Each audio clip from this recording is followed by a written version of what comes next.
បាទក្រោមការដឹកនាំរបស់លោកអុកញ៉ាប្រធាននិងលោកអនុប្រធានព្រមទាំងសមាជិកគណៈកម្មការប្រតិបត្តិយើងទាំងអស់ក្រោយពីសហព័ន្ធមានលទ្ធភាពយើងនឹងមានគោលដៅចក្ខុវិស័យរបស់យើងច្រើនដែរជាពិសេសគឺយើងនឹងរៀបចំសកម្មភាពចំពោះក្មេងៗតូចៗយើងត្រូវមានការរៀបចំប្រកួតជាលក្ខណៈបែបធ្វើម៉េចឲ្យគាត់សប្បាយហើយគាត់ទទួលបាននៅកម្លាំងកាយនិងកម្លាំងប្រាជ្ញារបស់គាត់ព្រោះយើងចង់អភិវឌ្ឍពួកគាត់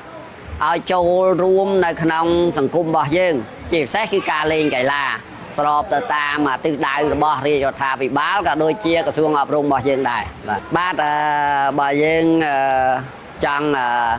តំណែងតំណងចូលវឹកហាត់កីឡាហាត់គីដូគឺសហព័ន្ធយើងមានទីតាំងនៅក្នុងស្តាតអូឡ িম্প ិកនៅលើអគារសោតនីហើយលេខតំណែងតំណងគឺ012 715 415បើមេដាបៃតាទាំងឡាយមានការចាប់អារម្មណ៍អាចតំណែងតំណងមកតាមលេខនឹងបាន